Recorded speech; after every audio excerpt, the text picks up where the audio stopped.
Hey, I said namaskaram.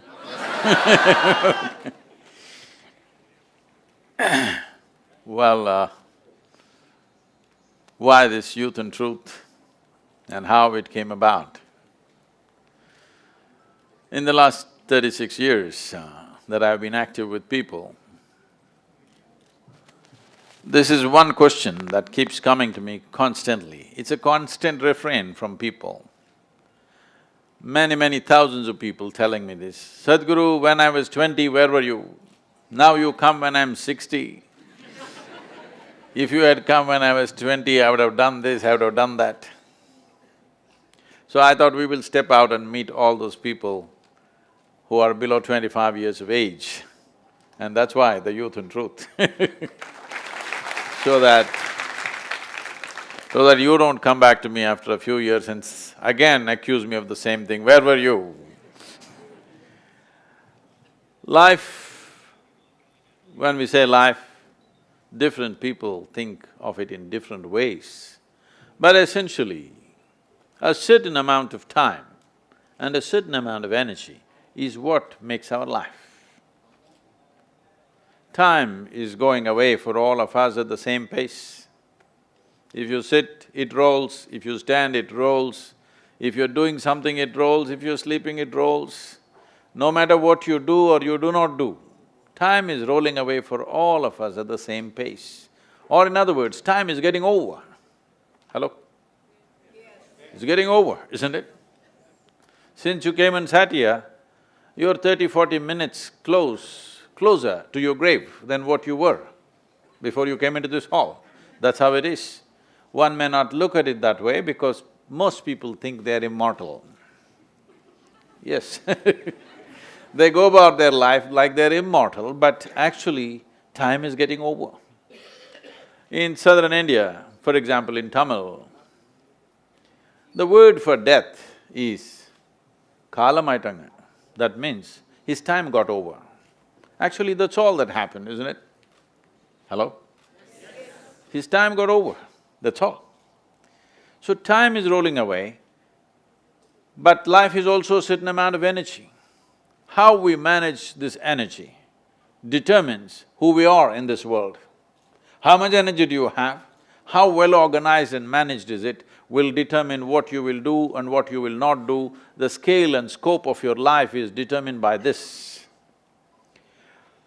When you are in this segment of life which we refer to as youth, your energies are at their peak. It's a most exuberant level of energy in this segment of life that we refer to as youth. Most youth do not understand this. They think it is going to be like this for always. It is not going to be like this for always. You must just pay attention to the older people. You will see energies are not at the same level of exuberance. I'm an exception, okay?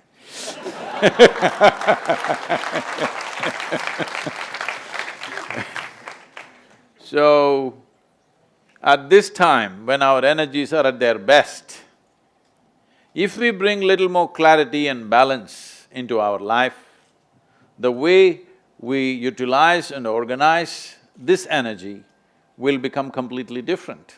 The problem with the youth is they are exuberant energy but not enough clarity and balance.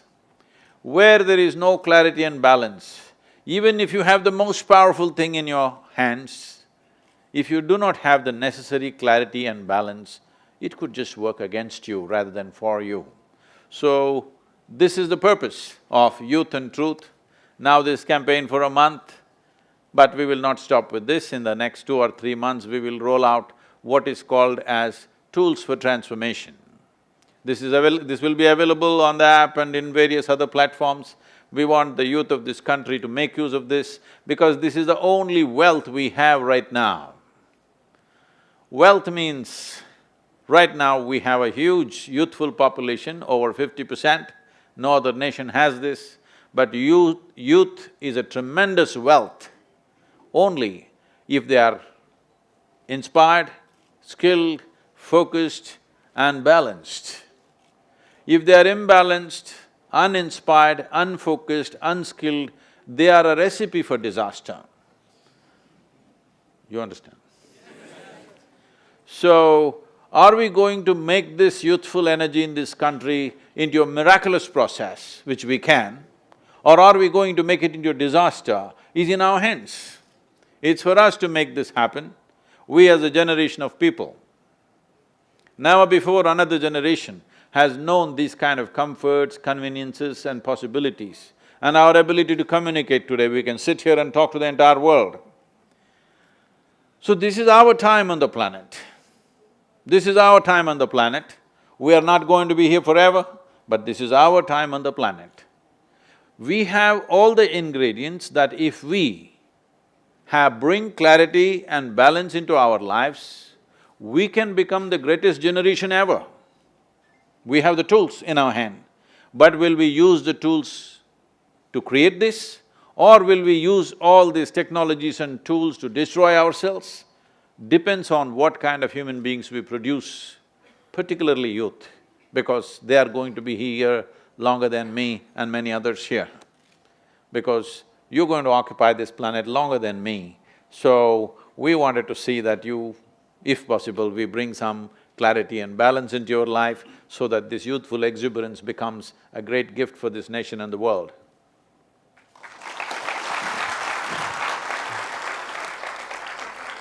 Thank you, Sadhguru, for that youth and truth introduction. But before starting the questions, I would like to thank you all for giving this a tremendous response to the Youth and Truth event in BHU.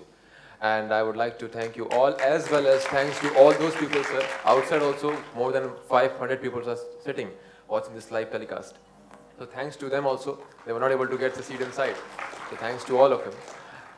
So getting on to the first question, sir. Sadhguru, when I try to see myself as a youth and when I try to see myself as a bachelor in university, then one feeling that hurts me the most is the unemployment one. And whatever the thing is, in the final year, I'm not seeking about how many marks I should get in the semester, but should I get the job? That is the most important thing. And then somehow I saw you. I saw your job also very interesting. And You can apply. So the question is, sir, you just play with anacondas. You go to drive No, anaconda. F1 cars. You drive helicopters. You drive F1 cars. That was just a king cobra, that was not an anaconda. You drive everything. So it gives me a very much interesting. I am also afraid of that king cobra, sir, but I won't do it. Hey, you're saying you're from the town of Shiva, he wore a snake always around his neck, and what? Okay, but that is a good point, ultimately. So, then I will check it out. So, for me, how I should become like you, cool dude like that?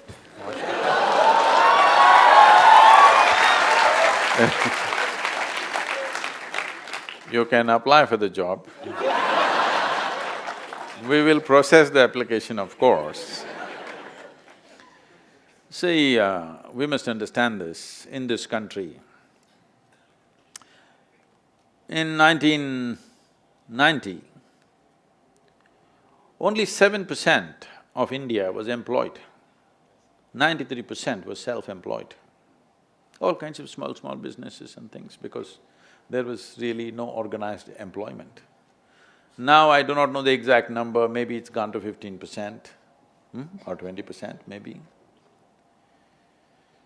So still over 80% of the people are self-employed. We're talking this employment business, already I'm in a lot of trouble on the social media because of… I spoke about employment in the IIM Bangalore, and these are all, business masters people, they're doing MBAs. And they're asking about employment. I said in a developing country, you shouldn't be looking for employment. A developing country means there are still a lot of things to be done in this country. When there are so many things to be done, instead of looking around and seeing as youth, what can I do and how can I make something out of that, you're sitting and waiting for somebody to come and give you an employment. Well, this language of what is the employment rate in the country comes from United States, because almost everybody is employed except a small segment of entrepreneurs. So that's a different nation, this is a different nation. Here, there is no organized employment of that scale. You cannot employ 1.3 billion people in a factory or an office or wherever else. They have to find their way. And they are finding their way, the rural population is not employed. It's only the urban youth, the moment they get educated, somehow they get crippled. Those who are not educated are finding a way to live, isn't it? Hello? Those who never went to the college, university, they're all finding a way to make a living. But the moment you get educated, should you be more capable or less capable? You should be more capable. So you should give the employment to them and you should become the employer. Yes? Tell me, if you look around in Kashi, aren't there 1,000 things that you can see on the street that you can take up and do and make a business out of it? Can you or can you not? Yes. There are. So, I'm not saying there should be no employment generation. Yes, that needs to happen on one level. But don't ever believe 1.3 billion people can be employed in a factory or office or some organized sector, it's just not possible. We don't have that level of organized employment generation and it's just not possible at all. It is just that we have to see in a developing country how we can develop this country, every one of us. If you can't do it by yourself, 10 of you should get together and do it. But right now the problem is 10 of you cannot get together, 2 people can't get together. Plus change this now. If 10 of you students get together, you think you can't start something and run successfully? Can you or not? You can. But you 10 people can't get together, but you want to go into a company where there are 1 million people working together. This is unrealistic.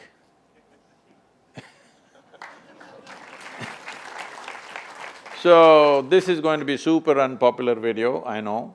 A whole lot of people, I'm on camera, a whole lot of people are going to scream at me, oh, he's this, he's that, he doesn't know what's employment, oh, become a guru. Well, try, why don't you try? You can try that also, that is also useful.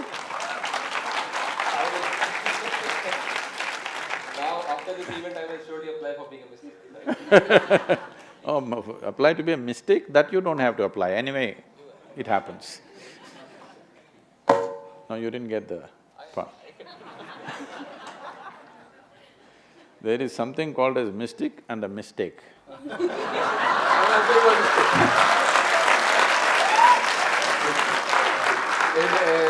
Seeing in front of you, there might be certain mistakes, but I am totally into mistake. What is there? Probably not mischief. Okay, moving on. Sadhguru, like you said, that we need to club together and find newer ways to employ people, and basically it highlights on us being ambitious. So, I am a very ambitious woman, I think, and I have whole lot of bucket You have list. only 32 teeth to attend to. That's not very ambitious. No, but that's not it. Do you think that I am a dentist and that is it? No, there's more to life, and that you have professed in one of your videos. So I want to ask that yes, I am very ambitious. I have a whole lot of bucket list of things that I want to do, and I want to achieve. Bucket list is something that you do after you're 70,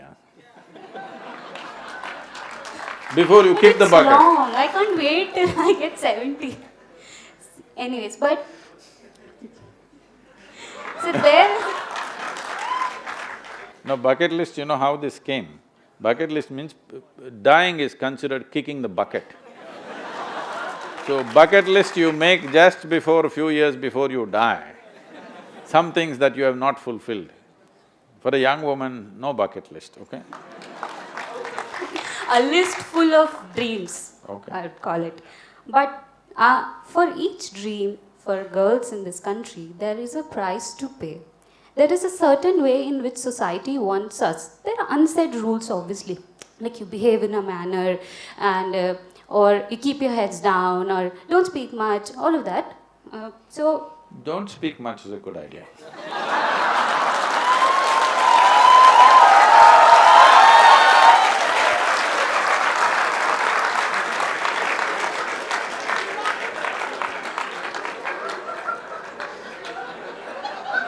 It's not a bad advice for anybody. Now you are in Shivanagari.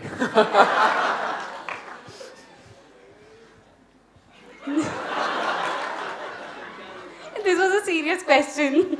Okay, so to follow my dreams, sometimes I need to break some rules, but I don't want to do it at cost of being dishonor or disrespect to my parents or my loved ones. I want to know, how do I be a obedient daughter, but at the same time an independent woman who lives her life on her own rules?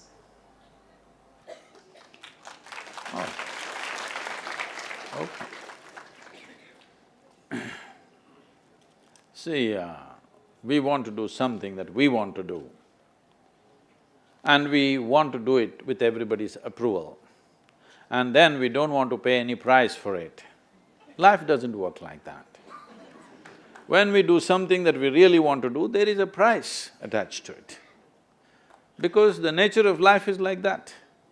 If you do a certain thing, there is a price to pay, there is tax for that. What is the level of tax depends on how revolutionary is your idea.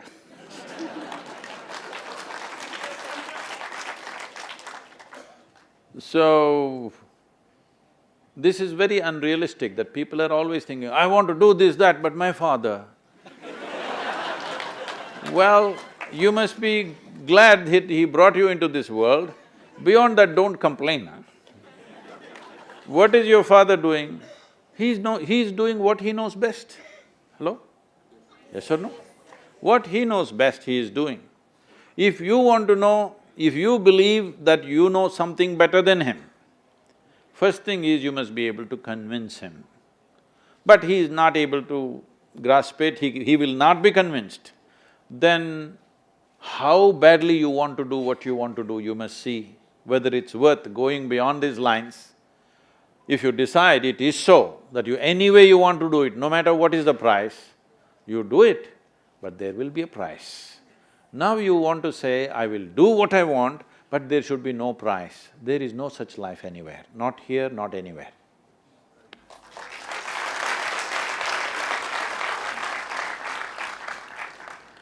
Sadhguru, what opportunity it is that we have a yogi among us in the city of the Adi Yogi.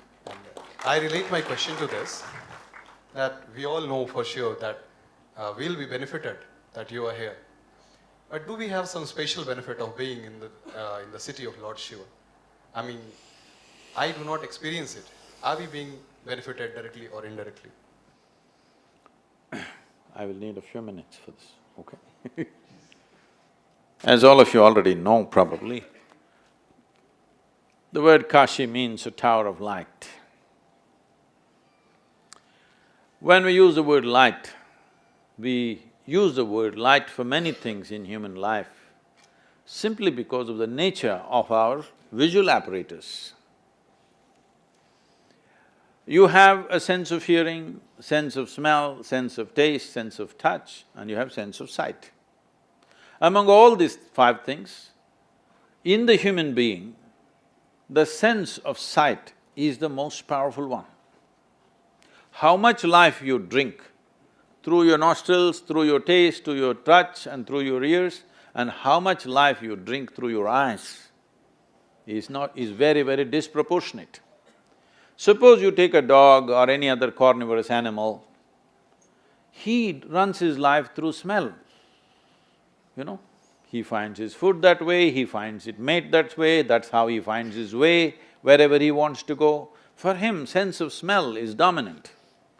But for a human being, sense of sight is so dominant that our sense of sight functions best when there is light.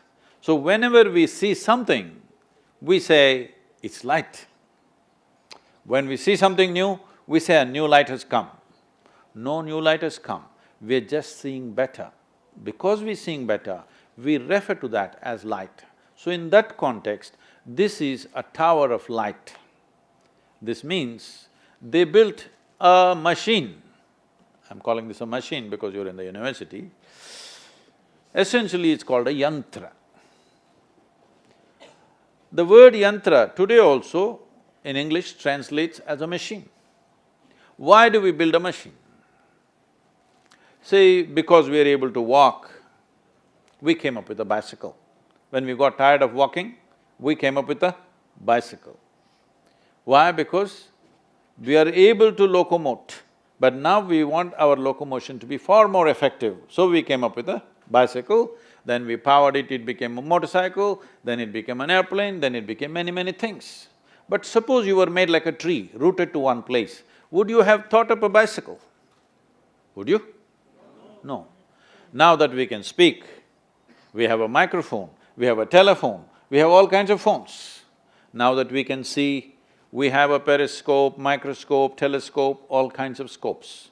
Every machine that we have created is only an extension of the existing faculties that we already have. We have not come up with any machine which does something totally different from what we are able to do. It only extends our ability, because we cannot create a machine which does something different because we don't know what the different is. We have no way of exploring something beyond our existing faculties, isn't it? We can only extend our faculties, we cannot create a new faculty as such. So, we built various kinds of yantras. As we built bicycles, motorcycles, microphones, microscopes and various things, we built other kinds of machines which were essentially energy machines. Because we understood where there is a physical machine, there'll be friction, there will be a lifespan, there will be maintenance and various other aspects. So we built machines which are pure energy machines, giving it a form by giving a physical foundation to it. Small machines, big machines, all kinds of things were built for specific purposes. This is what you call as a deity in this country. In this country, I want you to listen to me carefully, not react to this simply. We are a godless culture. We don't have the God anywhere. All the people whom you worship are people who walked this geography at some time, isn't it so? We worship them, not because they dropped from the sky, not because they flew in the air, not because they walked upon the water, no. We worship them because they exhibited an extraordinary sense of freedom. No matter what life did to them, they remained free from that. You look at their lives and see, their lives are not free from strife, their lives are much more strife than your life, isn't it? Far more strife, far more dramatic strife, wars and tragedies and all kinds. In all this, they remained unmoved, balanced, not becoming a reactive force, but continuing to be involved with life. They did not withdraw, nor did they become angry. They stayed there and did what they had to do, whatever they could do. Many times, most of their activities ended up in failure, but the man is a victory because what happened around him never determined who he is. This is why in this culture we held freedom, liberation or mukti as the highest goal. God is not the goal, mukti is the goal, moksha is the goal, isn't it? If you listen to the conversations of your mothers or maybe grandmothers, daily conversation never happened, not spiritual conversation. Daily conversation never happened without uttering words like karma, prarabdha, mukti, moksha. This was like everyday conversation, especially in this city. People came here just for that, not looking for God, looking for freedom, isn't it?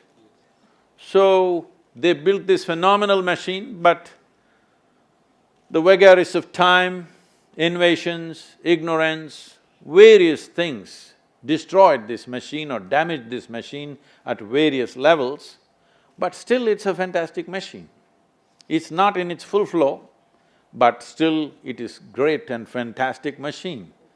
And will anybody benefit from that in being in its umbrella? Of course they will, but we must understand this. Even if the full moon has come up, if your eyes are closed, maybe your blood will surge up a bit, but you will miss the beauty and the whole thing about it.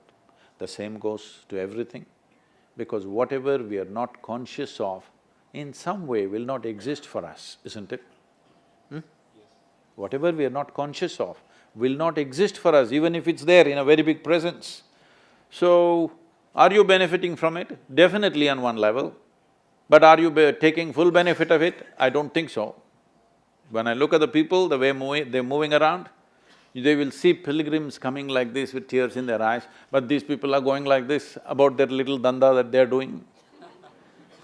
So, you may not benefit fully from it unless you're conscious, because subtler aspects of life especially will not come to you unless you consciously become receptive.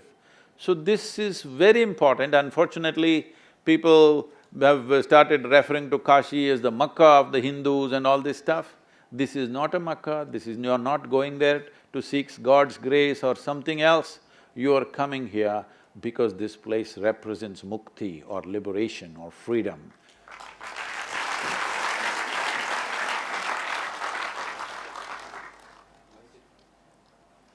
The next question that we had is, which was very common thing that the students have asked is, I am a suffer in silence kind of a person, because I believe that if I show my vulnerable side to the society, they might use it against me.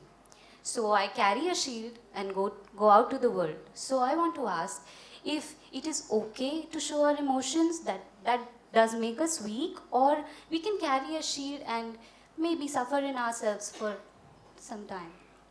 No, you're asking this question as if suffering is very natural to you. Suffering is not natural to you, I want you to understand. See, there is something called as pain and there is something called as suffering. If I put a pin into your body, there is pain. But whether you suffer that or not is your choice. Many times, many things that hurt you, you don't suffer. Have you seen this? Let's say you want to climb up the mountain or you want to swim across Ganga. Every muscle in the body may pain, but the moment you reach that side with this painful body, you're so joyful. Yes or no? So pain is not necessarily suffering. Pain need not translate into suffering. Pain is the natural process in the body, it's very good for you. Yes? Because if there was no pain in the body, most people would not know how to even preserve their physical bodies.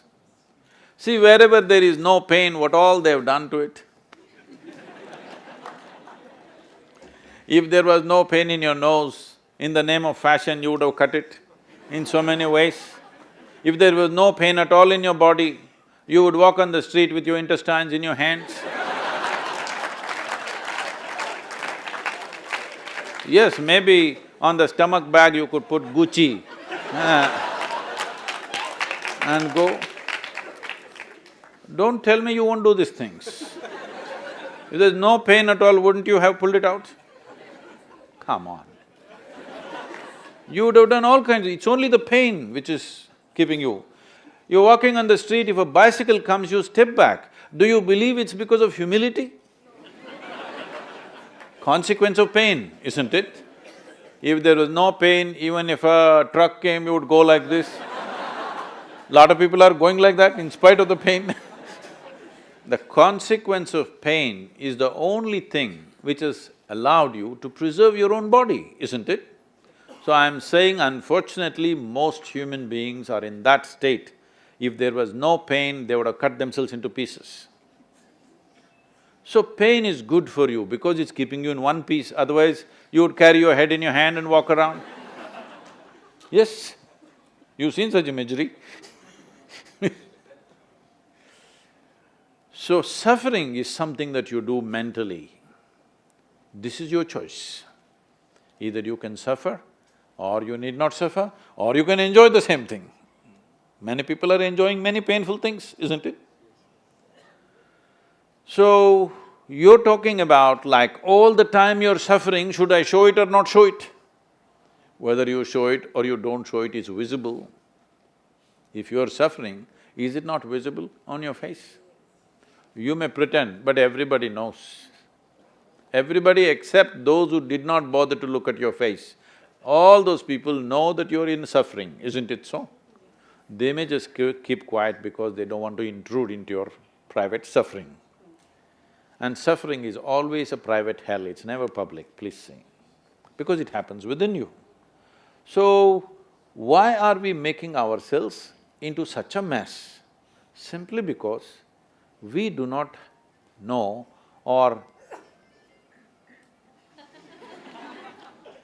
Please. If I hear music, I will…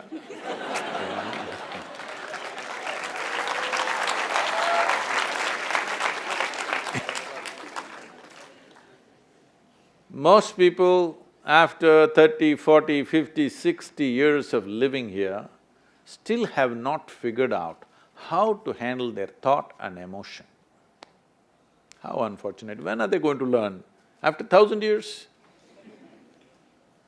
People are pretending as if they have a 10,000-year lifespan. At 50, if you don't know how to handle your thought and emotion, when are you going to learn, I'm asking? This is simply because they gave you a super sophisticated machine. Do you agree with me?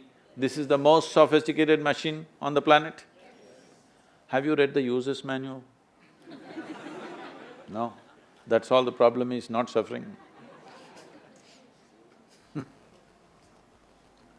Sadhguru, last year in this month only, in the month of September, there was a very big movement, a student movement, particularly the girls came out demanding for some of their rights. And nowadays, in last few years, we have seen a number of movements happening in different universities, different colleges. My question is that, do you think these movements, which are led by students particularly, are based on ideologies, or are they just the reaction of something? Well, see, every human being would like some sense of justice and balance in the situations in which they exist. Whether it's home or university or street, you want some sense of equity in what's happening. Even within the home, there is injustice. Many times we fight, isn't it? Hello? So the same thing in the university, the same thing on the street, same everywhere. But what we need to understand is, let's take family as a structure, there is a structure, something is being managed. Your parents are not experts in all kinds of justice systems and ideologies and everything. They're just doing what they know best. Yes? Out of their love and concern, they're doing what they know best. Is it always perfect? No, parents are never perfect, isn't it? Hello? They're never perfect, they're doing their best, what they know best. Maybe you as a young person think what they're doing is no good, maybe, but they're doing their best. If they're not doing their best, we can remind them, you're not doing your best, then I will not do my best if this happens, something. Or a more creative way of doing things is, when they don't do their best, you really do your best so that they will feel, oh, what am I doing? Yes, these are different ways to correct a situation. But there are certain people who think, if a thorn gets into their foot, they believe you must cut off the leg. There are a lot of people like this. If a thorn got into your foot, what should you do? Carefully remove the thorn and walk on, isn't it? But right now there are many people, if thorn gets into the foot, they will claim, come on, let's amputate the leg, let's amputate the leg, campaign will start.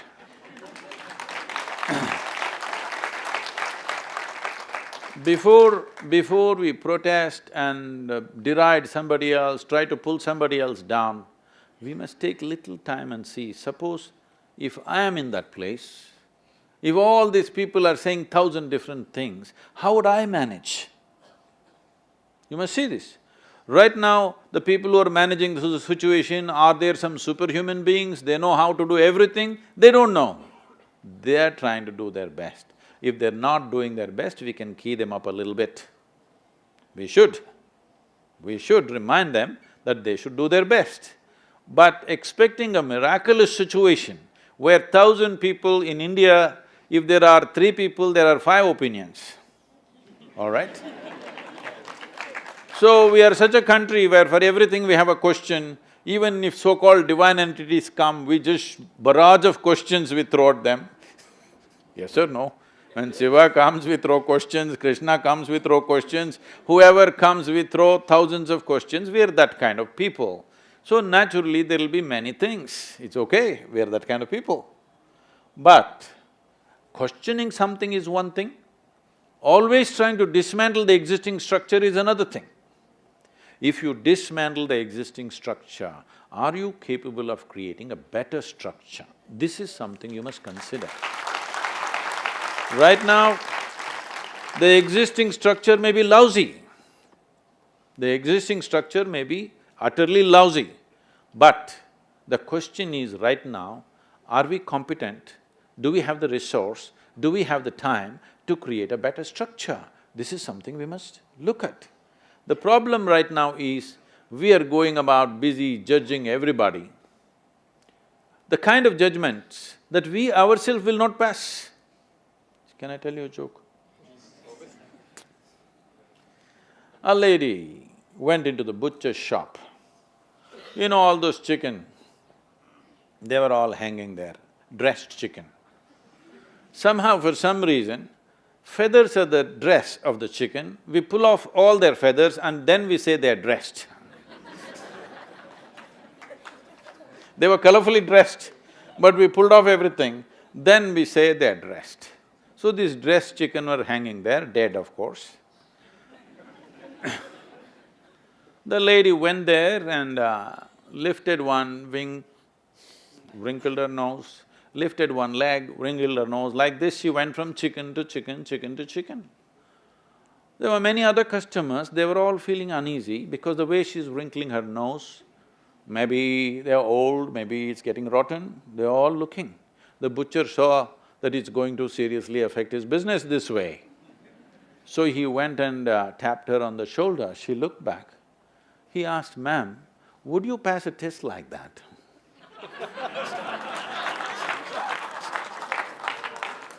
This is all you have to check, would you pass a test like that? So, Sadhguruji, when I started saying you are a cool dude, and I saw you, I'm following you from the last 3 to 4 years, and you have been doing Rally for Rivers, Youth and Truth also is the idea that you have invented. Little, if you hold it little. The Youth and Truth idea that you Little volume for him, please. Youth and Truth idea that you invented, and for Rally for Rivers also. Sometimes I think that you have a lot of responsibilities for this. And I've seen your video, in one video you are saying that you are working for 16 to 18 hours a day because you are made to work because you need to work for this country. Or in one of the video I saw it. A lot of responsibilities on you, sir. Lot? No. Lot of responsibilities. All of it, huh? All of it, That's a lot of responsibilities, sir. So, either you can just transfer to some of them to me also, but the thing is that… when you apply, we will consider. I will be applying by tomorrow, sir. So, the thing is that what I feel that sometimes or the other, there are certain few people who are taking the responsibility. But many times people are scared of the responsibilities, taking the responsibilities. You have taken the responsibilities for rivers, for others, for planting trees and other things. For you also. And for me also, Youth and Truth. But, but there is certain times when the people are scared of responsibilities. Yes. Does it taste good like chicken? Or something else? See, responsibility. Does everybody hear that word clearly?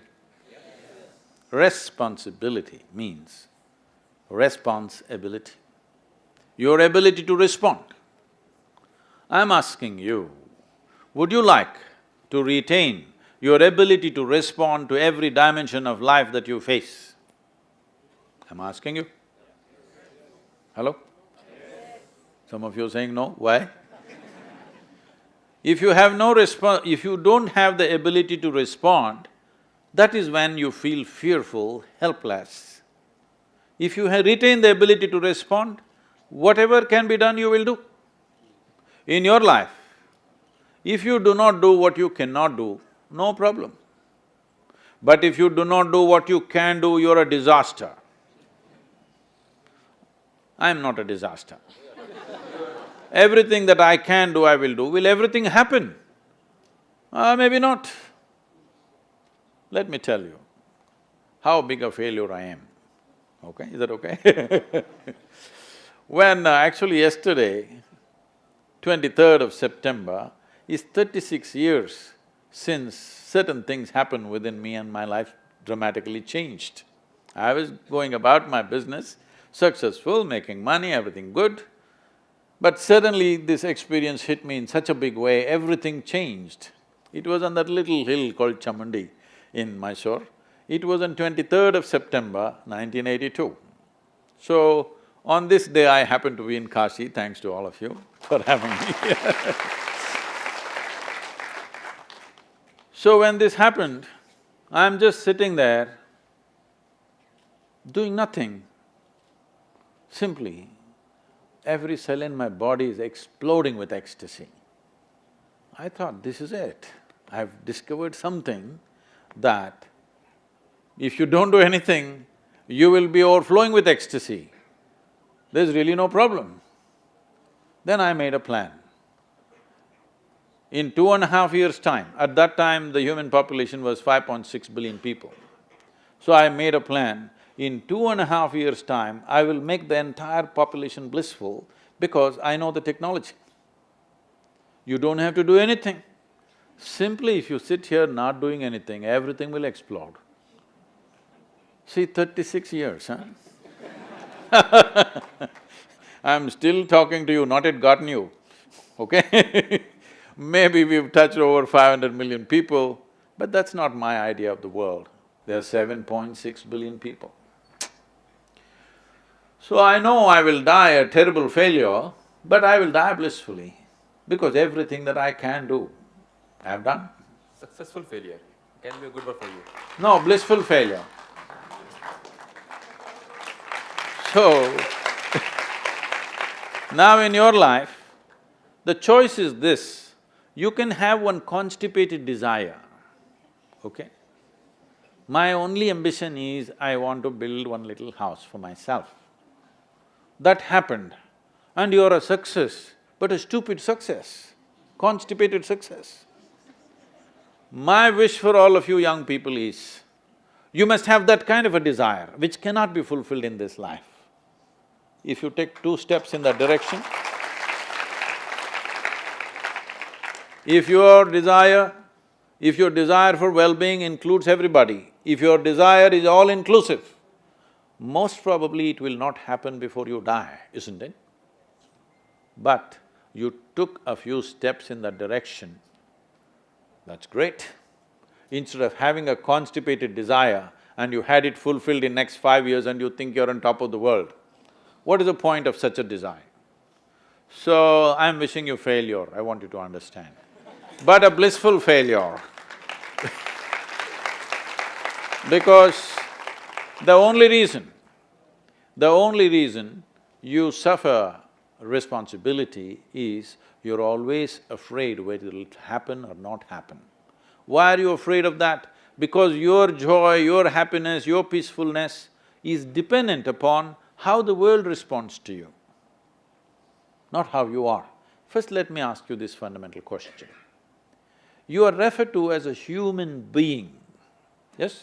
Human being. We did not call other creatures tiger being, ant being, elephant being, we did not call them that, yes?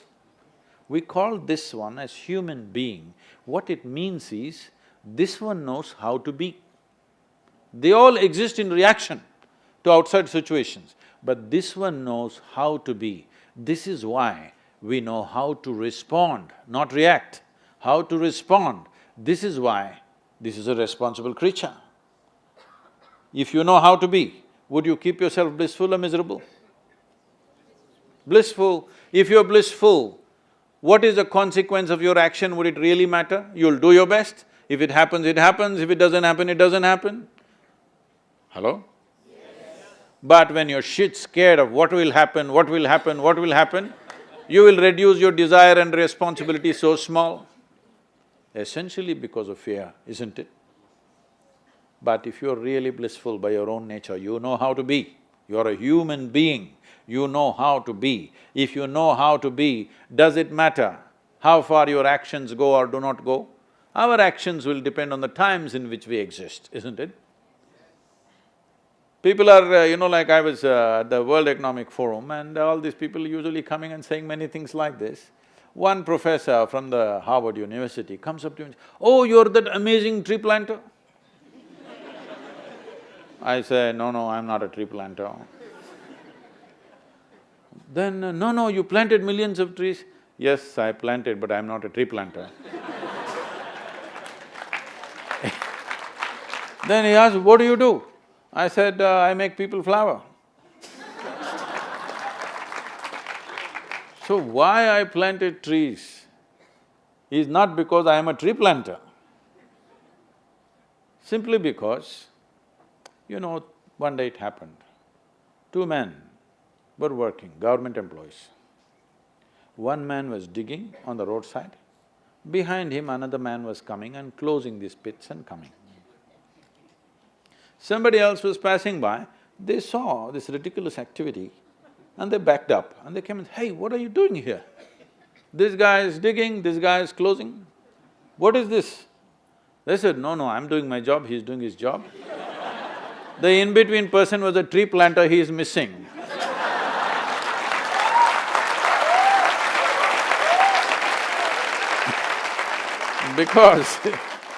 Because that tree planter has been on a leave for a long time, I stepped in. I'm not a tree planter, nor am I a river saver, okay? Because that person is missing, I stepped in.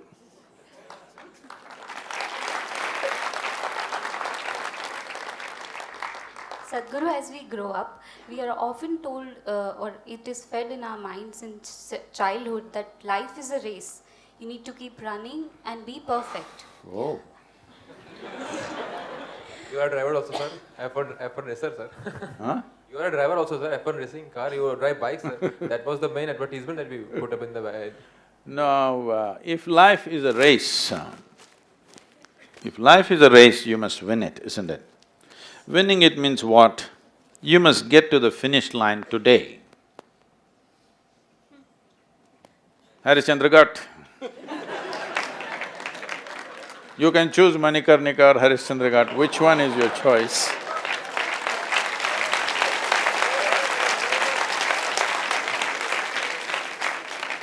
Hello, if it's a race, you must cross the finish line ahead of everybody else, isn't it? So whoever this idiot who is telling you life is a race, ask them to cross the finish line.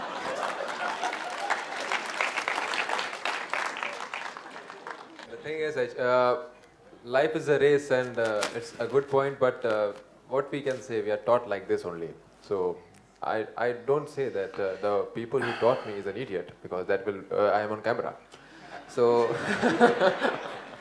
So, what I feel is that giving certain tips of responsibilities, I saw certain godmen also in this country. I'm saying literally godman, I'm not saying any particular person. But I see, sometimes I see that there are many people who are just thronging their ways, who are just giving the puja to the godman. The life creature is like a godman. So, once I feel that why those people are like doing a puja of him. But second times I thought how powerful and how intelligent that godman is. He's able to convince them that I am a god. He's able to convince those people that I'm a god. So that is also an intelligence. So is this a country where the people are so foolish that they are following just a person and not saying a word of foolish, but is there following a person and treating him like a god, or is that godman so intelligent that he's able to convince them? Just now you said you're on the camera, you don't want to call people who says life is a race as idiots, but you're calling the whole tradition as foolish. No, sir, No, I will come, I will answer the question. See, this word God-man is a media-invented word. There is nobody anywhere I have seen who claimed, "I am a God-man." I have seen men and I have seen goddamn men. I have not seen a God-man anywhere. Have you seen a God-man anywhere? Hello, anybody? No.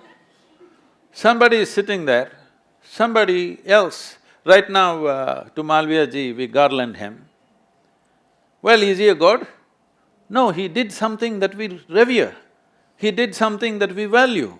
So we offer our respects to him by putting a mala. Oh, you put garland on him, so you made a deity of him. Yes, because the man did something in his life which we all benefit and value, so we bow down to him.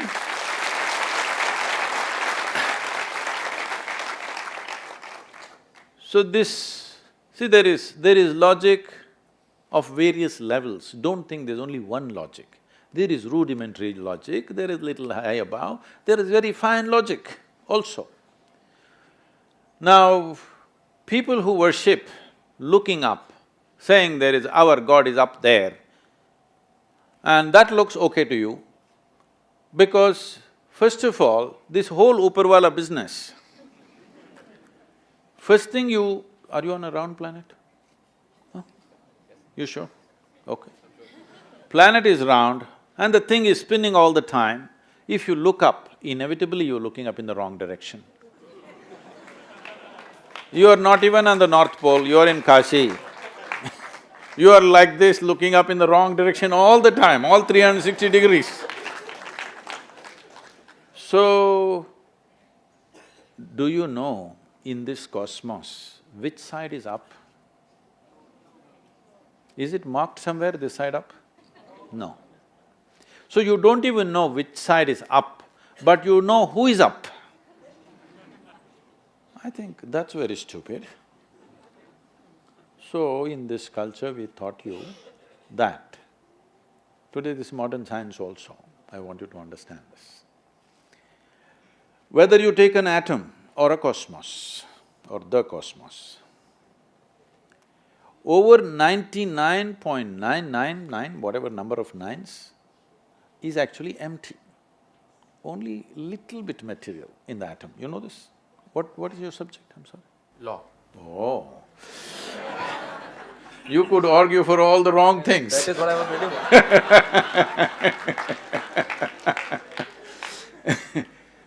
reading. Anyway, this is science. That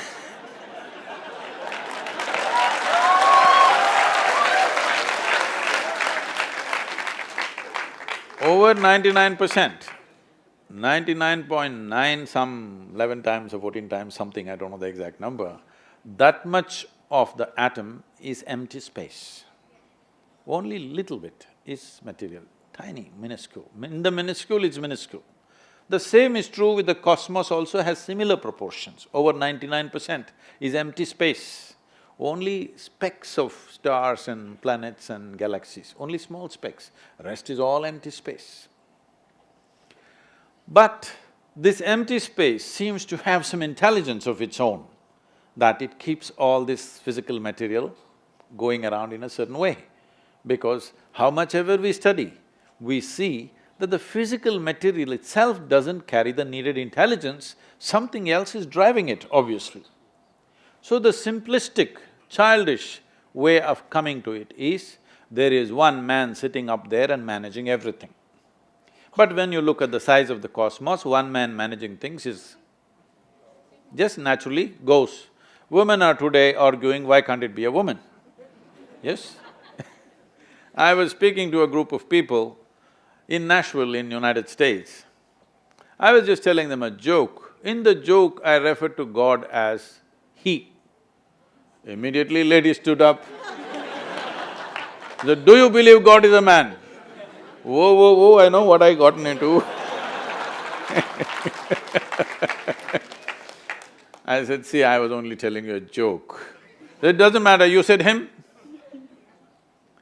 Now in United States there's a big argument, why can't God be a woman? They tried to settle it in the previous election.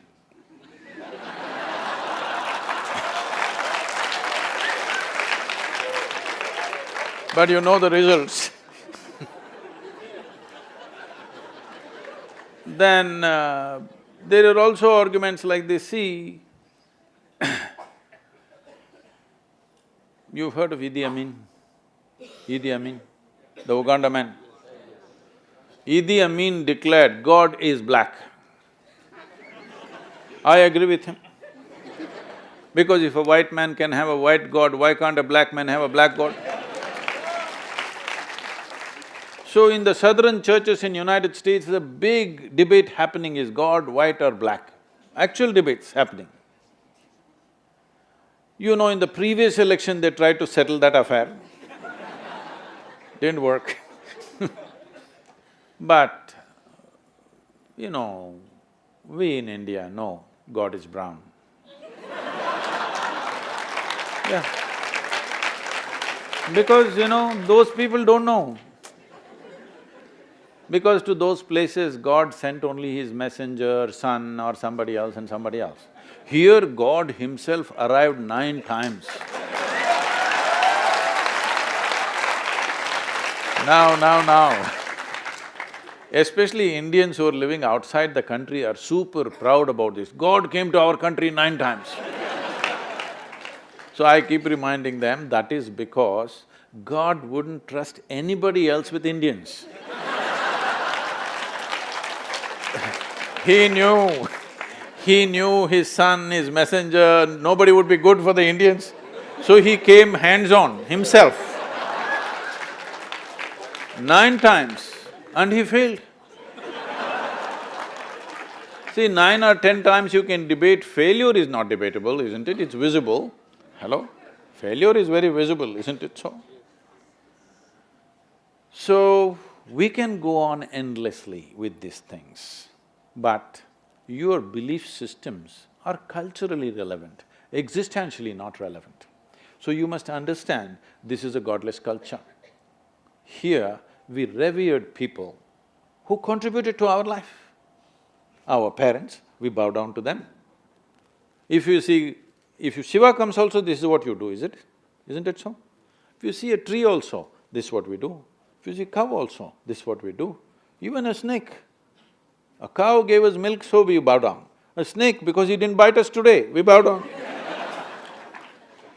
I'm saying, we are doing the same act what we do to God, to man, woman, child, animal, everybody, isn't it so? Then why are you calling a particular man God man, huh? We are bowing down to everybody, aren't we?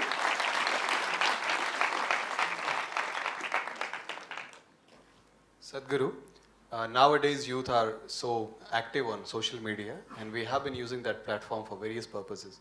We even use that for this Youth and Truth program, popularizing it here in Varanasi. We asked for several questions on the social media also, and we selected the famous one, the most famous one out of those questions. So I have one question.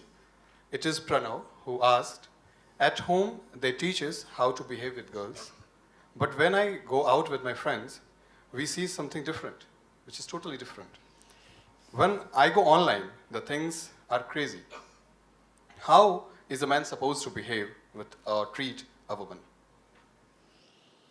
Well, a woman is not a separate species, first of all.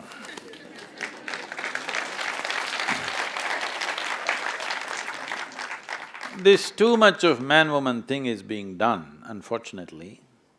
It's a small biological difference to serve a certain purpose. We all here today because of this difference, yes? Because we have a mother and a father, one happens to be a woman in that. Because of that, we are born and we are here. So, we don't have to treat women like separate species. There was a time, we must understand this, there was a time when the world was such that a woman couldn't really go out and do much because of the nature of the world around. Suppose, right now, I don't know, maybe 2,000–3,000 people turned up from many parts of the world for yesterday's event in Kashi. I think in this more than 60% are women. Now, suppose this was 1,000 years ago, it would be 95% men, only 5% women maybe. Because to travel by walk or by on a horseback and to come to Kashi from 1,000 miles away would be a challenging thing for a woman, would not be very safe for a woman those days. But today, you must understand it's not your liberal attitude which has brought women reasonably level, just technology. Technology has leveled the difference because your big muscle is no more useful. You need some brain. There was a time when man's muscle did everything on this planet. When man's muscle did everything on this planet, naturally man was dominant. This dominance also is misunderstood. He dominated in one arena which was filmed and reported. She dominated in a different arena which was private and not reported. But because we have taken to Western modes of living right now, very much, because of that, we have this controversy has been going on with me for last week, 10 days, because I said, if you make economics the only value of your life, money is the only prime value in your life, then world will become very male. Because there'll be no room for the feminine to find expression. There may be women, but they will surrender their feminine to be successful, unfortunately. This should not happen. Women should succeed as women, not as men. With full-blown feminine nature, they must be able to be successful in a society. They don't have to pretend to be a man to be successful. This has to go.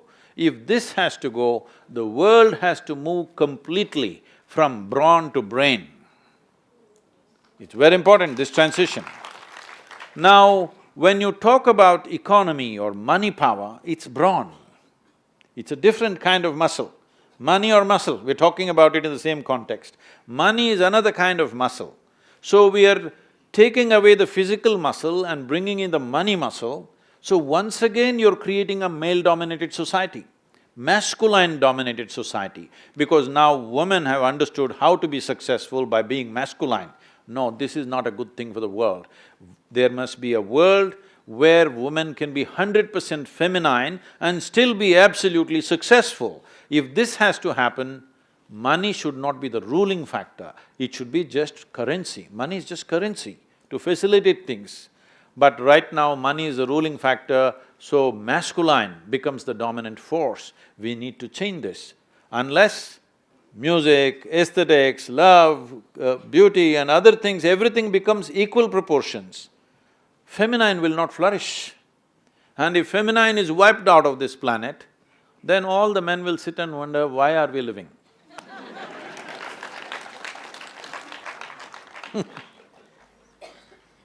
Sadhguru, in your AV you said it was difficult for you to plant trees in people's mind and then rest of the thing just happened. So I want to ask, how do we plant this seed in their mind that females need to flourish as females? See, you don't have to plant it in their head, you have to plant it in your head. But like I said in my first question, yes, we can do it at our part, but then there are people, there is society, there are ways that people judge us. See, don't think there's no judgment for a male. Don't think there's exploitation for a male. It is there. It is just that for a woman, unfortunately, any little exploitation takes on a sexual tone, all right? That is the ugly part of it. Otherwise, don't think men are not exploited. They're exploited in many different ways, ask him.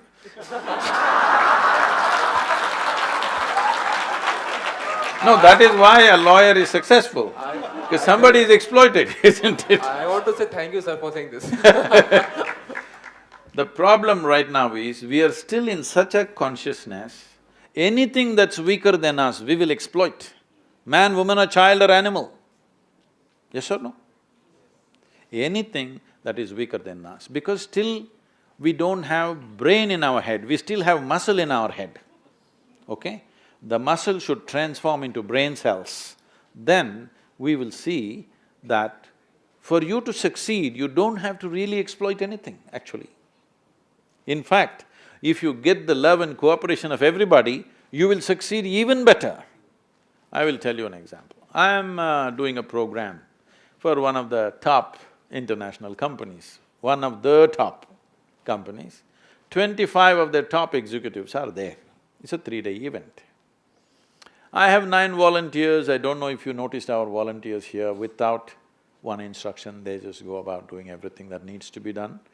If something is not done, I know it could not be done. There's no question of somebody did not do it, because we built such a force. So they watched these 9 people moving around. Then they asked Sadhguru, where do you get such people? Because they're always looking for attrition, you know. Then I said, you don't get them, you got to make them. How do you make them? I said, you have to make them fall in love with you. Oh, how do you do that? I said, first you must fall in love with them. Then they say, wait, Then they say, oh, they don't pay us for that. So, when money is the only ruling factor in your life, you're like a circus monkey. If you give a banana, you will jump, otherwise you'll simply sit, all right? So if you're not a circus monkey, then you will see exploiting is not a good thing. If everybody falls in love with you, how easy and wonderful it is to work. When people hate you, when they resent you, they will make your life miserable, believe me. They will make sure, won't you? When you're resentful about somebody and you have to work for them, won't you make sure their life is miserable? Yes, this is why people are thinking work is so stressful, because everybody hates them. If they create a really loving and inclusive atmosphere around them, where everybody senses there is no sense of exploitation, see, I don't exploit anybody, but I work them to death. But before that, I'm working myself, people are afraid I may kill myself, so they're also trying to catch up, there's no problem. If I sit like this and make you work, then you will come up with something else to make my life miserable. When you see you're only emulating me, then why will you feel exploited? I make them work 7 days of the week, 18 hours a day, non-stop, day or night. At 2 o'clock in the morning, I'll call them and saying, do this, do that, because so many things happening. You see, you're joining up, so I'm telling you. I can link you, sir. So, exploitation is a silly way of doing things in the world, unintelligent way of doing things in the world. Inclusiveness is the best way to do work in the world. If you think your work is important, if you think what you're doing is important, people come to me always, we are a volunteer organization, over 4,600 whatever, full-time volunteers and over 9 million part-time volunteers. Every day somebody comes up to me and says, Sadhguru, I can't work with this person, she's terrible, he's like this, he's like that.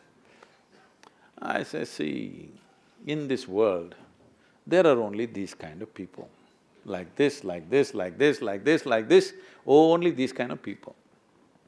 If you think what you're doing is very significant, you have to work with these kind of people. But if you think you want to work with ideal people, you must go to heaven and today. Yes, if you think what you're doing is very significant, you will work with whatever you have. If you have donkeys, you'll work with them. Yes? But you have not realized the significance of what you're doing, now you're busy complaining about everything. This doesn't mean everything around me is perfect, but everybody is doing their best, that's all.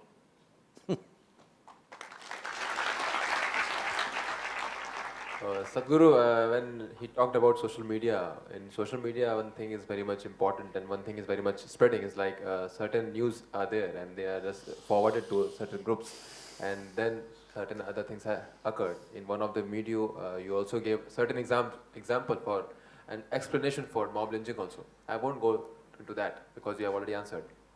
But people think that these messages are like real ones and they just try to do what the message says. So one person, I think ladies, Madhusudanji has asked this, that is there a line of separation between the thinking and overthinking, or rather there is no line of separation, or it's just a mental thing? See, I don't know if you've seen the byline for Youth and Truth, it's not here. No, not that. We're talking about exploring truth, not with the seriousness of a gospel, but with the playfulness of gossip.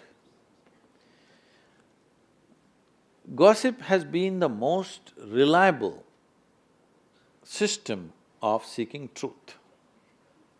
Yes or no? If whatever the official thing comes out, you will ask around your friends and best neighbors, what happened, is this true, what happened, what happened? Everybody says 5 different things. Then you find your own filter for that and arrive at, okay, this is what should have happened. So social media is new. What it means is, gossip has gone global suddenly. Gossip was always there, locally. Was there or no? Yes. Ladies, tell me. Because more people confide in you, because man is walking like this, nobody wants to talk to him. A woman is paying attention and walking, so they will talk to her. Gossip has always been there in every society and it's a reliable thing. But now suddenly gossip has gone global because of technology. Now this globalization of gossip has caused a little bit of disruptions, and the scale of things that happen is little disproportionate to what we were used to earlier. Because by the time we tell 10 people, it would have died down. Today, one forward, boom, 250 people got it in the town. It could incite certain things. Well, it's been misused and it's been used, all right? Many people have used it well.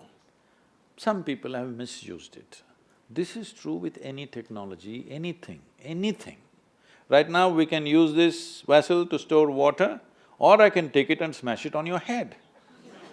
So now shall we ban all the copper vessels because somebody's skull got cracked? Shall we? No. So we have to bring culture the society. It's not going to happen overnight. Educate and evolve the society. If it's going out of control, maybe little enforcement. But just clamping down on anything and everything that causes little damage, this has happened. See, Mysore, Bangalore, for example, I'm from Mysore. Right from my very young age, even when first time I went to Bangalore on my father's scooter without him knowing, when I was just 13.5 years of age, I got enough money, I put gas and zoom, I went to Bangalore, made a circle there and came back all the way. It was a single track road going like this, like that, with potholes, everything. And many of the times I had to ride standing because of various things. One was height. So, now they made a 6-lane highway, all right? Later on, when we graduated into motorcycles, if we thought about it, we just boom, boom, we went. 1 hour, 35 minutes, 140 kilometers we did and came back. But now, they put a 6-lane highway. And in the villages, traffic started moving fast. There are lots of villages, they did not bypass the villages because of whatever, land acquisition and stuff, because they went on expanding the existing road. People get killed crossing the road, unfortunately. Lot of pedestrians get killed in India because they don't know where to cross and they can't judge the speed, or they're just so full of themselves, they come in the way and they expect somebody to stop, all kinds of things. So they went on putting road hump, road hump, road hump. In 142 kilometers of road, they put over 120 road humps. So you got a 6-lane highway, you cannot even get to 3rd gear. Boom, boom, duk, duk, duk, duk, oh, boom, boom, boom, boom. What is the point of a highway? We could have a mud track. Why are you spending money on the highway? When you put in 140 kilometers, you put over 120 road humps. Now by High Court order, it's all being removed.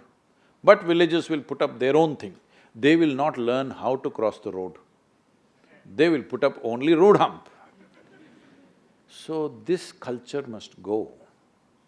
Some damage happens because of somebody's irresponsible action. Instead of fixing that irresponsibility, we want to destroy the possibility. How many good things have been done on social media? Yes? Many wonderful things have been done. But now somebody gets killed because of somebody's mischief. So we want to ban that. This is not the way to do things. This is not the way to take the nation forward. It doesn't matter, some people pay the price, unfortunately it is true, but we must bring more responsible usage of that rather than simply banning this, banning that.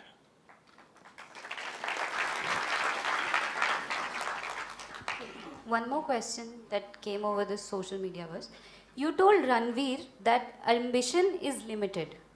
It is a thought and not worth investing our life on it.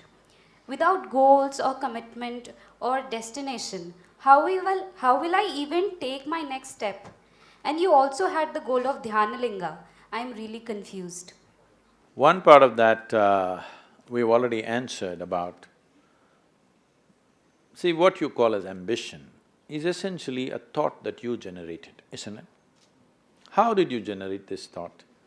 Maybe people around you influence, or above all, essentially your ambition or your thought is only coming from the limited data that you already possess.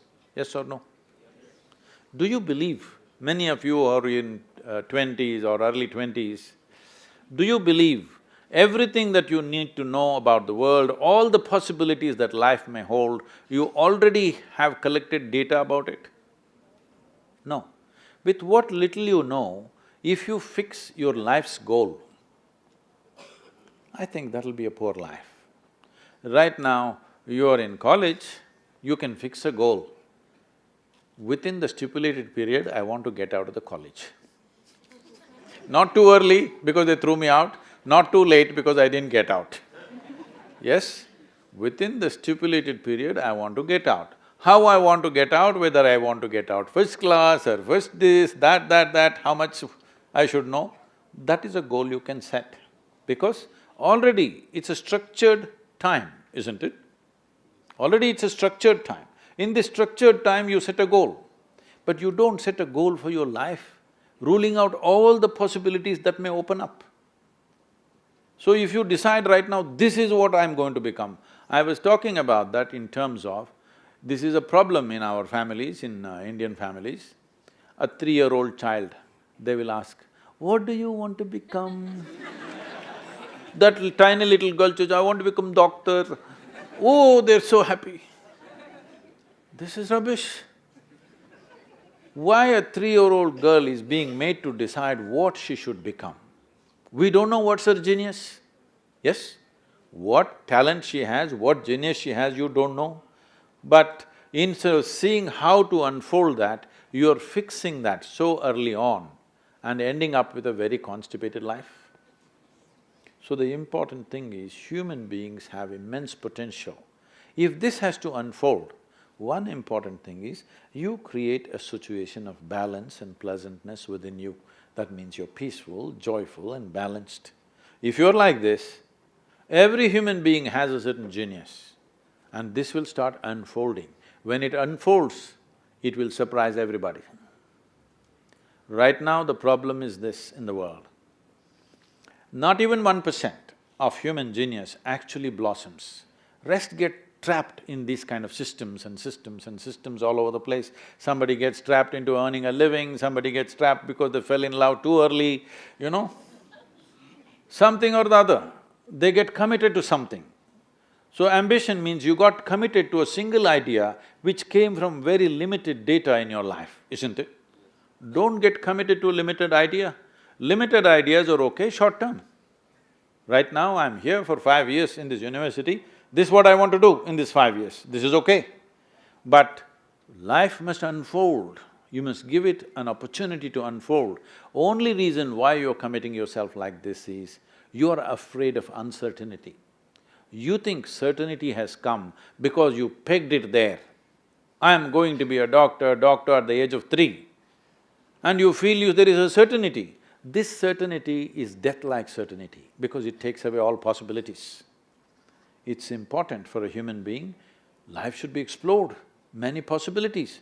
Only then human genius will unfold and we have multifaceted human beings in the country. Otherwise, this has been our problem because we are concerned about earning a living. There was a time where everybody was a doctor in this country, now everybody is a software engineer in this country. This is not the way to go. If it's needed, we'll do that, that's not the point. But the important thing is, human genius must unfold. If you destroy that because you fixed a peg in your life, it's very unfortunate.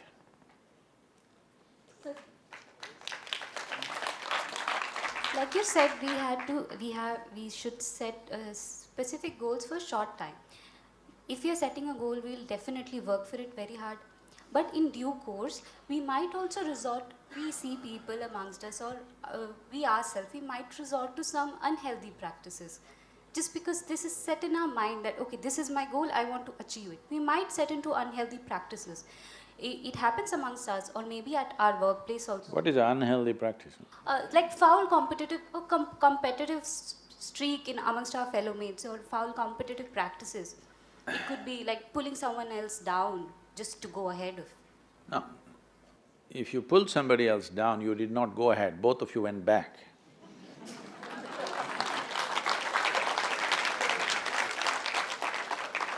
That's all that happened. But right now, this continues. This is what I said, if something has to unfold within you, outside should not decide everything. A few things outside will decide. Rest should come from within. That's what a human being means. For other creatures, everything is decided by reaction with the outside. For a human being, there is enough intelligence that a whole lot of things have to come from within, not from outside reactions.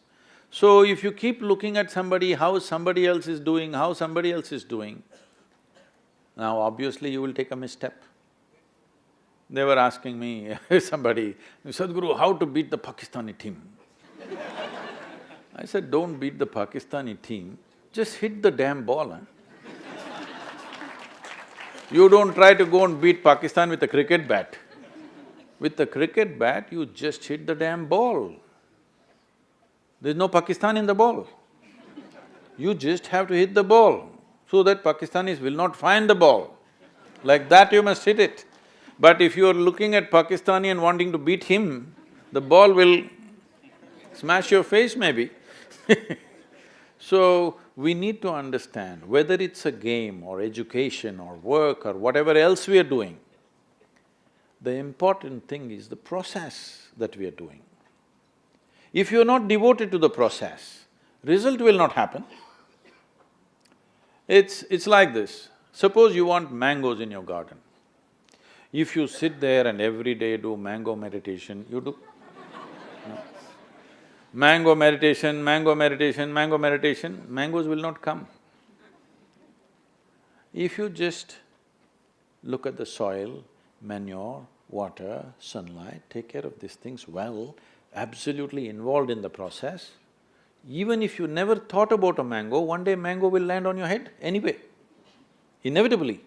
If you do the process right, consequence will happen. Right now you get committed to the consequence. This means in yoga there is a saying, if you have one eye on the goal, you have only one eye to find your way, it's very inefficient. Both eyes, everything you got into what you're doing right now, result will come. Why will it not come? Why are you bothered how somebody else is doing? Are you doing your best or not? That's all the question is, isn't it, with life? Even if you want to become a mystic, don't worry about me. This happened, shall I tell you? Why, sir, I don't be worried, you are the competitor if I want to become the mystic. No, I'm not in competition with you but I must tell you because there is an aspiration, it's nice. It once happened, Shankaran Pillai went to the bar. Once a couple of drops inside, then everybody starts… that stories get taller and taller, Everybody was saying their own things, big things, about their families and about stuff. So Shankaran Pillai waited and then they nudged him, hey, what? You got nothing to say? No good? So, no, my uncle was a great mystic. He knew the exact time, date and mode of death in his life. Oh, really? He knew the time, date and how he will die well ahead of time. Said, yes, my uncle, great mystic. Really, how did he come to know? The judge told him.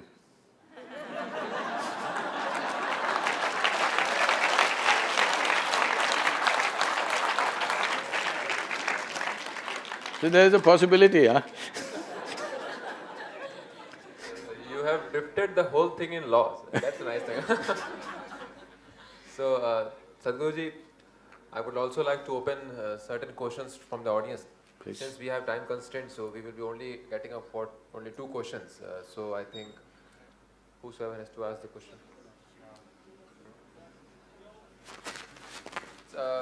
Kanyaji. Namaskaram, Sadhguru. I'm Ayushi Dikshit, a third-year political science student.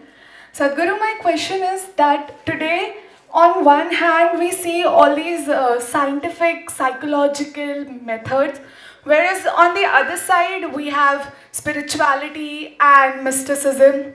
So, how can we collaborate both the aspects, both the factors, and have a better governance and a better society, maybe? You think governance needs psychological treatment? Yes, there are concepts in political science that, work psychologically also. See, this is a culture where always the spiritual leaders always largely worked with the kings of the time. Not because they wanted to bum around in the palaces and get some benefits, simply because they saw, unless you benefit the man, unless you benefit the man who has the power to make difference to millions of people, people will not really benefit. If you get to a position of responsibility or power, that every word you utter, every thought, every emotion and every action that you perform has influence over millions of people, the first and foremost thing you need to do is to fix yourself so that how you think, how you feel, how you speak and how you act is calibrated for the well-being of the people. So, this is why whether you take Krishna, Krishna's whole life was just about marrying political system and the spiritual process. You take Gautam Buddha, all his life he is working with kings because you can work from bottom up. That is one way, but that's a long way. Today it is possible because we have communication. I want you to imagine, when a Gautama walks from village to village, if he speaks, even 10 people will not hear. Village to village, village to village. 40 years of his enlightened life, he walked and walked and walked. But impact is not good, he knows that. So he goes to the kings and try to impact them, because once they're impacted, they will change things in the nation. Because monarchy is a kind of autocratic rule. If he gets it, he will make sure something happens. In a democratic process, it is not so impactful, but it is still impactful. Here people are the leaders, but fortunately today, we have ability to communicate like never before. We can sit here and talk to the whole world if you want. This was never possible. Many great beings have come, but unfortunately when they spoke, hardly 50 people could hear. And even if they heard, somebody wrote down all wrong. And after 1,000 years, another 100 people modified it in so many different ways. By the time it comes to you after 1,000, 2,000 years, you don't know what the hell is coming to you. But today, see, these cameras are recording. If you say something different than what I said, they will play the video. I'm saying this was never possible before. So now we can work up, from grassroots to up. But at that time, the only way to work was top-down, because down is not possible to reach, only top is possible to reach. So today we can work both ways, but ground up is more effective today, that is why we're working with the people. So between psychology and spirituality, what is the difference? See, with psychology, you're trying to analyze the mechanics of thought process in a certain way. essentially thought and emotion. But in the yogic culture, in the spiritual cultures of India, we don't give any significance to your thought. You can think what you want. We know it's just the surface of who you are. Because thought is coming only from the data that you have gathered, isn't it so? Hello? Only from the limited data that you have gathered, thought is coming. But your behavioral patterns are coming from dimensions much deeper than thought. A whole lot of people who, if you have ever been psychologically little disturbed, suddenly you see something else beyond what you have known, what your regular thought pattern and emotional patterns are. Something beyond that is influencing you and pushing you and pulling you in ways that you can't help yourself. Yes or no? You've seen such people if it's not happened to you. So, we don't pay any attention to your present level of thought and emotion because thought patterns and emotional patterns we just see is an acquired pattern which has happened because of the data that you have. But other dimensions of influence within you are there, we wish to bring balance to that dimension. But for this, you need willingness and you have to work with people. But with psychology also, you have to endlessly talk. Most people cannot be talked out of anything, they will talk you out of it, okay? Yes. So, when talking doesn't work, when counseling doesn't work, you have chemical bombing. You put chemicals into the system in the form of pills or whatever, which could balance, because after all, human experience is all rooted in chemistry. Every human experience has a chemical basis to it.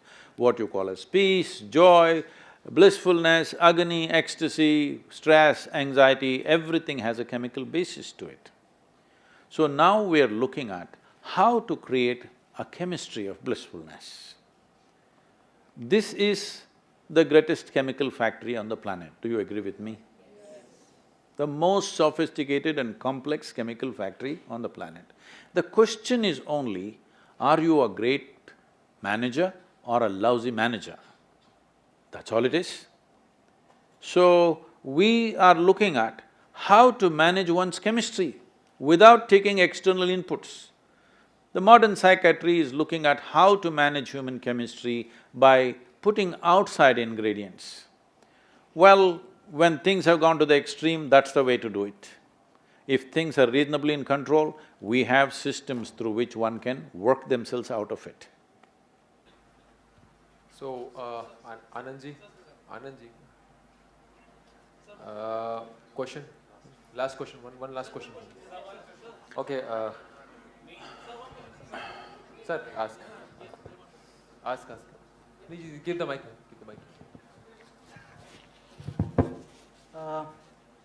Very good afternoon, sir.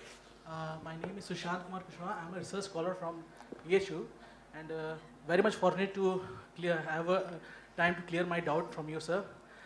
Sir, 7 years back when I got admission in BHU in diploma course, it was a very small course, just a part-time. What course? Diploma in tourism management. Okay.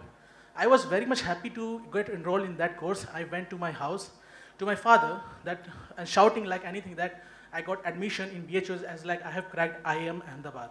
So my father was okay, fine. And now after 7 years, I have cracked NET and got admission PhD, but I'm not happy with what I am doing, sir, because I don't know. I have lost my spark. At that time, sir, in diploma, I was so much concerned about my study and being a part of BHU, the reputed university, said I was much more confident enough. Please brief the question. What is the question? My question is, I have lost my spark, okay, and I am not a very much consistently motivated person. Okay. I have lost my motivation. How to regain that? To live my life and lead in a joyful way, to regain your inner peace. Thank you, sir. See, the nature of life is such… Please sit down, it's okay. If you go outside in the garden and try to catch an ant, the BHU ant, who is born here, who's grown up here and probably he'll die here, that BHU ant, if you try to catch him, he'll say, okay, to hell with my life, okay, crush me if you want. Is it so? He'll do everything to protect himself. He values his life, isn't it? Very much or no? Tiny little creature that we may not even notice, we may step on him without even seeing him, unfortunately. But he values his life immensely. Does he or no? He's got spark. But you, a human being, at least on this planet, you're the peak of evolution, physiologically at least. Yes? If other behavioral aspects, if we may have questions but physiologically at least, the most evolved creature on the planet. What the most evolved creature on the planet means is, it has the most complex neurological system and it has the highest level of cerebral capability. That means you can think, you can remember, you have memory. You have a very vivid sense of memory and a fantastic sense of imagination. An ant doesn't have such a vivid sense of memory, nor does he have any great imagination. He has some. But he has a presence of mind about the life that he is living. Because the education systems that you're going through right from kindergarten level is such that it is about everything except you. It's about everything else. Somebody is PhD in tourism, somebody is PhD in biotechnology, somebody is PhD in something. Nothing about this. How does this function? There is no attention at all. A human being functions. You know, you have a Kala Bhairava temple here. What this means is, a human being exists in 3 times. He lives because of the richness of his memory. How rich is your memory determines what you will do and what you will not do right now, isn't it so? So memory is important, the present experience is important, and how vivid is your imagination for tomorrow is very important. Right now the problem is, these things have all gotten mixed up because discipline of faculty has simply not come. Nothing has been taught to our children that there needs to be… Discipline means people think English kind of discipline, walking like this like idiots. Discipline of faculty is not there. Because of this, your own mind turns against you. What happened 10 years ago, you still suffer? Hello? What may happen day after tomorrow, you already suffer? Because there's no discipline of faculty. You don't know how to use your memory, you don't know how to use your imagination. Your memory makes you suffer, your imagination makes you suffer, and you think you're suffering your life. You are not suffering your life, you're only suffering the 2 greatest faculties of being human, vivid sense of memory and a fantastic sense of imagination, isn't it so? If you suffer the greatest faculties that you have, what can we do with you? If you suffer an ailment, understandable. If you suffer a disability, understandable. If you suffer your ability, hopeless case.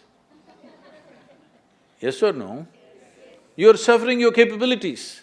If you're suffering your disability, it's all right. You're suffering your capabilities.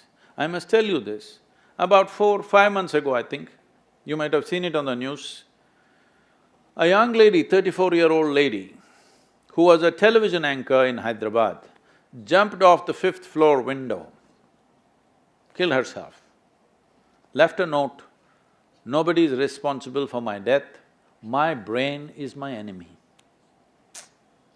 How many million years it took to get this brain to this size, and now it becomes your enemy?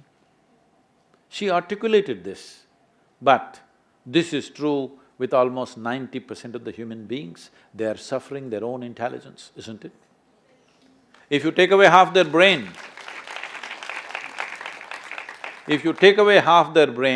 they will be peaceful.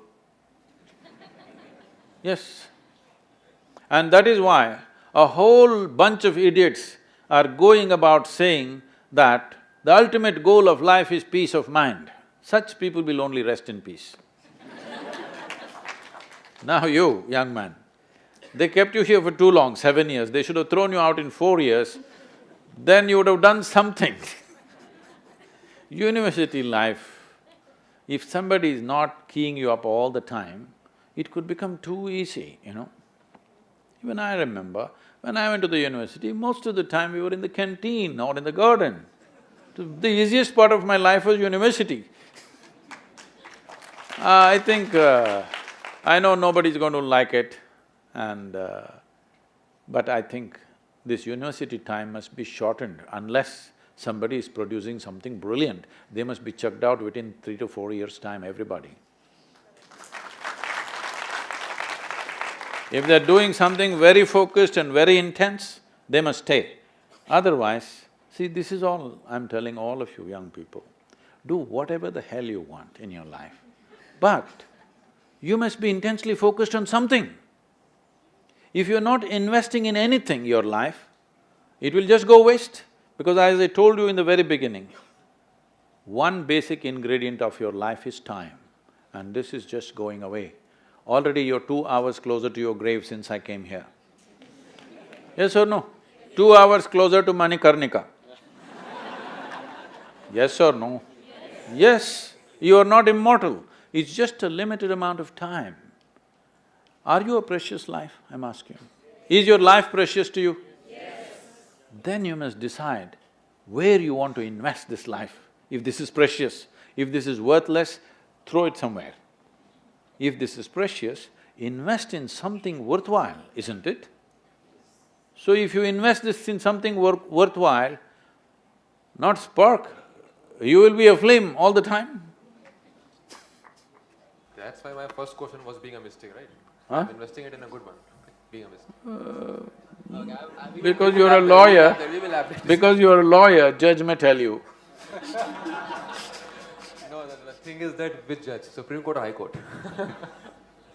Okay, we can have a concluding remarks. Okay. As you said, that time is limited, so we are approaching towards the end of this wonderful gossip. I would like to thank you for spending your time, because if time is money, then you have spent millions on us today. Hey, no, let me correct you. Time is not money, time is life. What is it?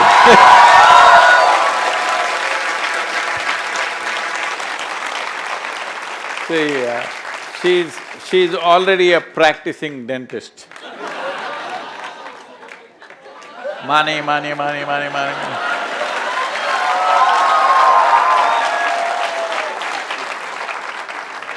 Sadhguru, if I would say thank you, I know I'll reach out of words. I'll not have some words to express my gratitude. The only thing is, if somebody would ask me what have you got in Kashi, now I can answer that once I had Sadhguru there. Thank you very much.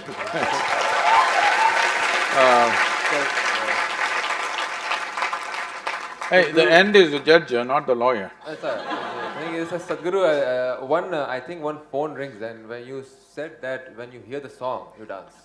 And I saw a video of Ranveer Singh, sir. So can we have that?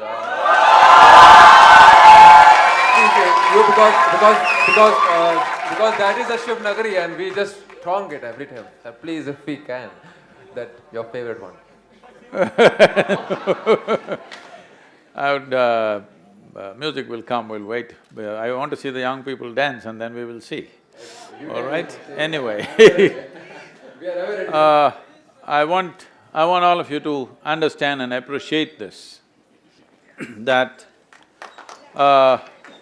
see, we are living in a country where still millions of people, nearly 500 million people probably, don't even get to eat properly, all right?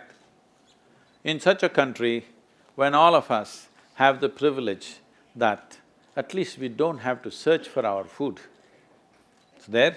And not just that, you're in a premier institution like BHU, thanks to Malviya ji that he created this. You are part of his vision to educate this India, where When the British left, we were over 90% illiterate.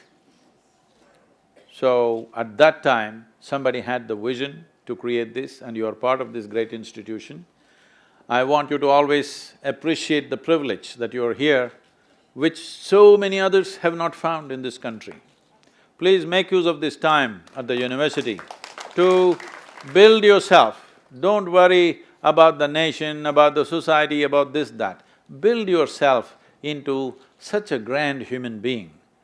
Because if there are no great human beings, there will be no great society.